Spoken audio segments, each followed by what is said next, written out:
पूर्वी हिस्सों पर धीरे धीरे रूस का कब्जा हो रहा है और इस बीच रूस की तरफ से समझौते का एक ड्राफ्ट यूक्रेन के राष्ट्रपति जेलेंस्की को भेजा गया है। इसमें जंग रोकने के लिए कई शर्तें रखी गई हैं। हालांकि ये शर्तें क्या हैं ये तो नहीं पता, लेकिन जिस तरह रूसी सेना यूक्रेन पर बमबारी कर रही है और इस बमबारी की वजह से नुकसान हो रहा है, उस पर सवाल खड़ा हो रहा है कि क्या वाकई रूस जंग खत्म करना चाहता है।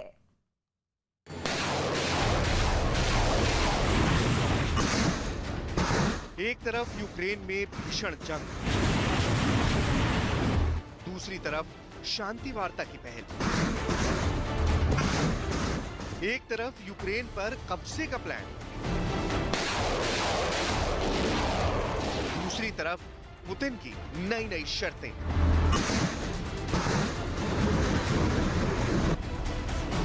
यूक्रेन में दूसरे फेज की जंग बेहद खतरनाक हो गई है। रूसी सेना यूक्रेन पर जोरदार हमले कर रही है। इसकी स्क्रिप्ट पुतिन के दिमाग में पहले से थी कि एक तरफ वो यूक्रेन पर अटैक करेंगे और दूसरी तरफ बातचीत की प्रक्रिया को आगे बढ़ाएंगे।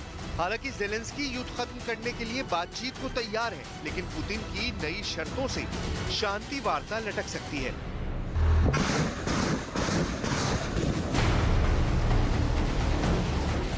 इस बीच मॉस्को की तरफ से एक ड्राफ्ट जारी किया गया है जिसमें जेलेंस्की सरकार के सामने समझौते की कई शर्तें रख दी हैं।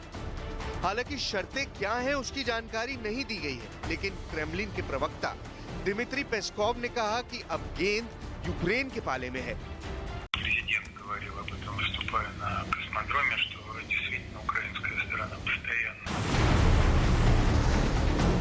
इससे पहले भी दोनों देशों के बीच बातचीत से सुलह कराने की कोशिश हुई थी, लेकिन तब कोई नतीजा नहीं निकल पाया। ऐसे में रूस ने इसका ठीकरा भी यूक्रेन के सिर पर फोड़ दिया। पुतिन सरकार का आरोप है कि यूक्रेन हमेशा समझौते पर बात करने से भागता रहा है। साथ ही उसने ये भी कहा कि जेलेंस्की अपने कहे शब्दों पर कायम नहीं रह पाते। बातचीत के दौर के बीच रूस की सेना ने यूक्रेन में चारों तरफ मोर्चा खोल रखा है। खुद रूस की तरफ से यूक्रेन के सैन्य ठिकानों पर ताबड़तोड़ हमले का वीडियो जारी किया है, जिसमें मल्टी बैरल रॉकेट लॉन्चर से दागे गए रॉकेट आसमान को चीरते हुए अपने टारगेट की ओर बढ़ते नजर आए। जैसे ही हमले शुरू हुए, रॉकेट की तेज आवाज से पूरा इलाका थर्रा उठा।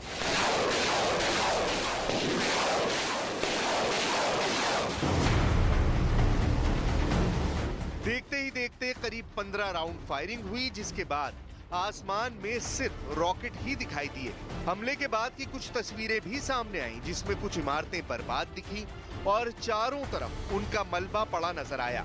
हमले इतने जोरदार थे कि वहां पास लगी एक तांबे की मूर्ति को भी काफी नुकसान पहुंचा। हालांकि रूस ने यूक्रेन के किन हिस्सों में ये हमले किए, इसकी जानकारी उसकी तरफ से नहीं दी गई। डोनेस्क इलाके में रूस के Su-25 लड़ाकू विमान आसमान में उड़ान भरते हुए देखे जा सकते हैं। खार्किव में रात के अंधेरे में भी रूसी सेना बमबारी कर रही है। यूक्रेन की सेना भी रूस के हमलों का भरपूर तरीके से जवाब दे रही है। यूक्रेन की सरकार ने एक वीडियो जारी किया है जिसमें एक सैनिक रूस के सैन्य वाहन को एक ही झटके में उड़ा देता है।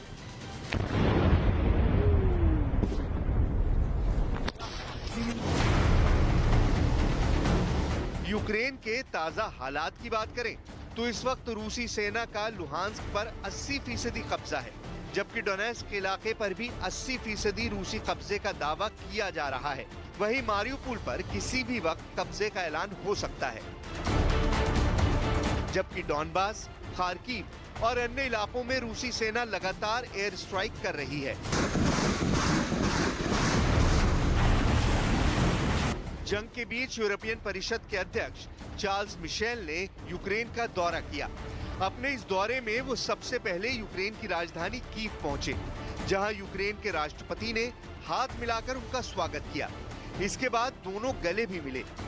इसके बाद वो बोरोदांका भी गए, जहां दावा किया गया है कि रूस की सेना ने आम लोगों को निशाना बनाकर हमला किया था।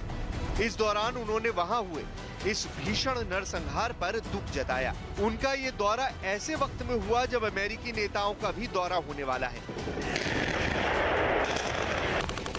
यानी रूस के राष्ट्रपति पुतिन के गेम प्लान में हमला भी, बातचीत का दिखावा भी और यूक्रेन के साथ शर्तों की लंबी लिस्ट भी।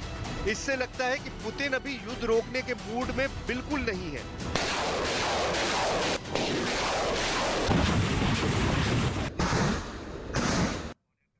पुतिन की इस घातक मिसाइल की तकनीक को ऐसे डिजाइन किया गया है कि ये एक बार में अपने टारगेट को पूरी तरह से नेस्तनाबूद कर देती है और इसकी लॉन्चिंग और टारगेट पर हमला अलग अलग चरणों में होता है।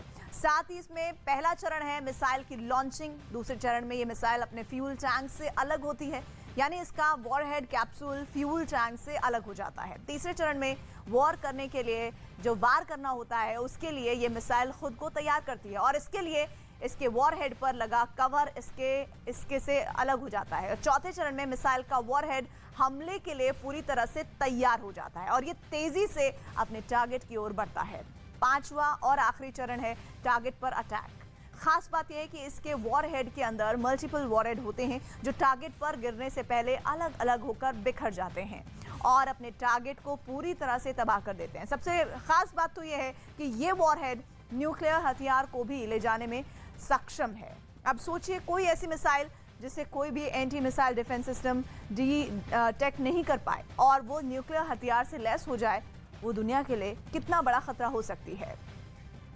रूस के पास इस जंग को लड़ने के लिए एक से बढ़कर एक खतरनाक हथियार हैं। ये हथियार ऐसे हैं कि अगर पुतिन इन्हें चलाने का आदेश दें तो पल भर में यूक्रेन में भयानक तबाही मच सकती है, लेकिन पुतिन ऐसा नहीं कर सकते क्योंकि यूक्रेन जंग में अकेला नहीं है। उसका साथ देने वालों में महाशक्ति अमेरिका शामिल है जो लगातार इसको हथियारों की मदद कर रहा है और इनके अलावा यूरोपीय देश भी अपने अत्याधुनिक वॉर मशीनरी यूक्रेन को सप्लाई कर रहे हैं और यही वजह है कि इस जंग में यूक्रेन के खिलाफ पुतिन की चुनौतियां बढ़ती जा रही हैं।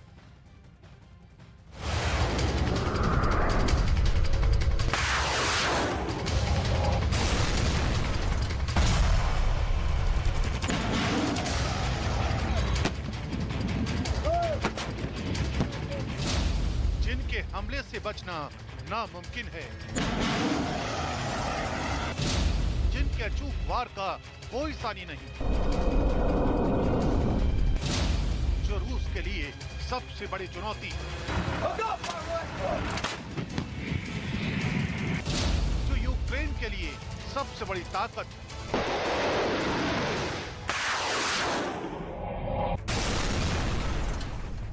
ये ऐसे ही हथियारों का जखीरा है जिसने पुतिन की रातों की नींद उड़ा रखी है। खुद दुनिया की सबसे ताकतवर वॉर मशीन रखने वाले पुतिन आखिर क्यों यूक्रेन पर पूरी ताकत से हमला नहीं कर पा रहे?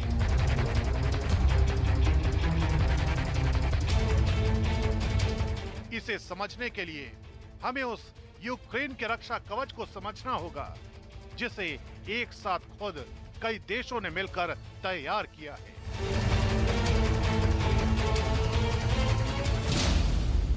अमेरिका, यूरोप और नेटो। ये यूक्रेन के लिए एक ऐसी ताकत है जिसने अभी तक पुतिन की सेना के खिलाफ यूक्रेन को न सिर्फ युद्ध में बनाए रखा है बल्कि इन्हीं देशों से मिले हथियारों की बदौलत रूस को लगातार बड़ी नुकसान का दावा किया जा रहा है। इसी कड़ी में एक बार फिर ब्रिटेन की तरफ से यूक्रेन को बड़ी सौगात मिलने जा रही है। ब्रिमस्टोन नाम के इस मिसाइल के मिलने के बाद यूक्रेन की ताकत में जहां बड़ा इजाफा होने जा रहा है, वहीं रूसी सेना की न सिर्फ जमीन पर मुसीबत बढ़ने वाली है बल्कि समंदर में भी रूसी सेना को बड़ी चुनौतियों का सामना करना होगा।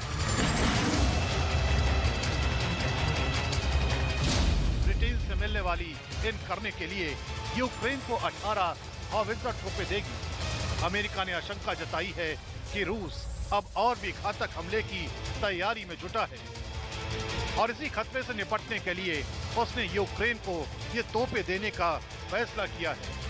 दावा है कि पुतिन की सेना अब पूर्वी यूक्रेन में और भी भीषण हमले करने जा रही है। ऐसे में बाइडेन ने पुतिन के प्लान को फेल करने की रणनीति बना ली है। इसी इरादे से उन्होंने ज़ेलेंस्की सरकार को 18 हावित्जर देने वाले फैसले पर अपनी मुहर लगा दी। On the howitzers specifically, I think that you'll see them move very, very soon. यानी अब ये तोप जल्द यूक्रेन में रूसी सेना के सामने गरजती दिखाई देंगी। माना जा रहा है कि हावित्जर की नई खेप मिलने से ज़ेलेंस्की के सेना की ताकत में काफी इजाफा होगा। लेकिन रूस का समर्थन कर रहे चीन को यही बात चुभ गई है, क्योंकि हावित्जर के सामने दुश्मन का टिक पाना आसान नहीं होगा, जिसकी वजह है हावित्जर की खूबियां। ये लंबी दूरी तक मार करने में सक्षम है और इस तोप से 50 किलोमीटर की दूरी पर दुश्मन के ठिकानों पर आसानी से हमला किया जा सकता है। साथ ही ये 5 सेकंड में 3 गोले दाग सकती है। इसलिए अमेरिका की इस मदद पर चीन ये दलील दे रहा है कि हथियारों की खेप देने से युद्ध और भड़क सकता है। 送枪送炮不会带来和平。 असल में अमेरिका इस जंग की शुरुआत से ही यूक्रेन के साथ खड़ा है। हालांकि वो सीधे तौर पर तो इस युद्ध का हिस्सा नहीं बना, लेकिन हथियारों के जरिए मदद देने में उसने कोई कसर नहीं छोड़ी। यही वजह है कि चीन के यूएन प्रतिनिधि ने कहा कि यूक्रेन में अधिक हथियार भेजने से शांति नहीं आएगी। यूक्रेन की पूरी जंग नेटो के नाम पर शुरू हुई, लेकिन जैसे जैसे युद्ध बढ़ता गया नेटो युद्ध से दूर भागता रहा। अब नेटो देश सिर्फ एक किनारे होकर युद्ध का तमाशा देख रहा है। ऐसे में नेटो के अंदर से भी आवाज उठने लगी है और कहा जा रहा है कि नेटो देशों को यूक्रेन की तबाही पर शर्मिंदा होना चाहिए।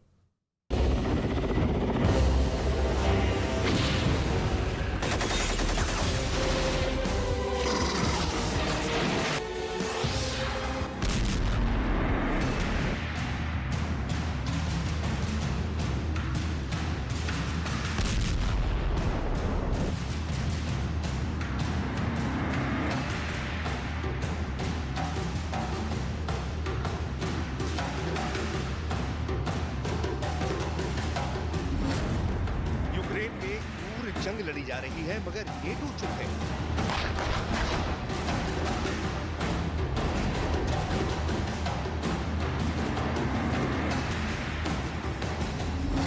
शहर दर शहर बर्बाद हो रहे हैं, मगर नेटो देख रहा है।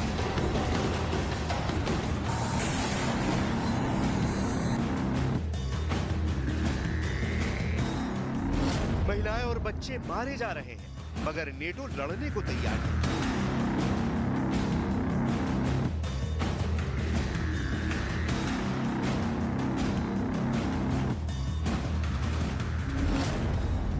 यूक्रेन को हथियार चाहिए, मगर नेटो से मदद की रफ्तार धीमी है।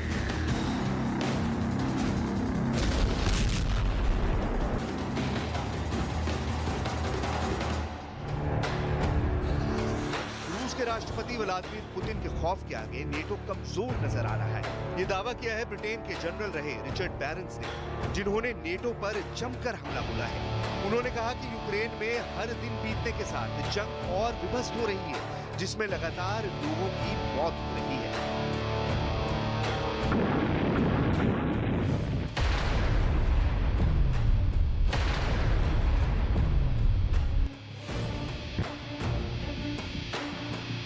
दरअसल सर रिचर्ड बैरन्स ब्रिटेन की संसद की रक्षा समिति की सुनवाई में पेश हुए थे। इस दौरान उनसे यूक्रेन युद्ध पर कई सवाल पूछे गए। इस पर रिचर्ड बैरन्स ने जो कहा वो नेटो देशों यानी अमेरिका और ब्रिटेन को भी रास नहीं आएगा। बैरन्स ने साफ साफ और कड़े शब्दों में कहा कि रूस से लड़ाई के लिए नेटो ही तैयार नहीं है और इसके लिए सभी नेटो देशों को शर्मिंदा होना चाहिए।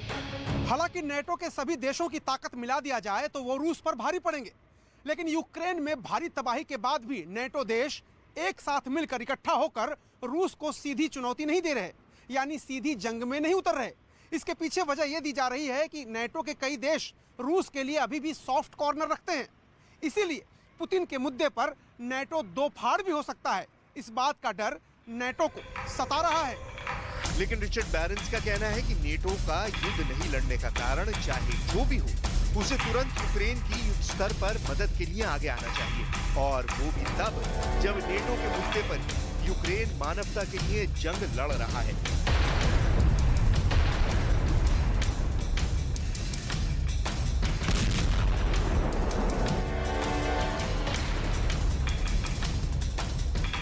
रूस और यूक्रेन की जंग में नेटो का नाम बार बार सामने इसलिए आ रहा है क्योंकि यूक्रेन नेटो देशों का सदस्य बनना चाहता है ताकि युद्ध में नेटो देश उसका साथ दे सके, लेकिन रूस लगातार यूक्रेन के नेटो में शामिल होने का विरोध कर रहा है। रूस को डर है कि ऐसा करने से नेटो देशों की सेना रूस के बॉर्डर तक पहुंच जाएगी।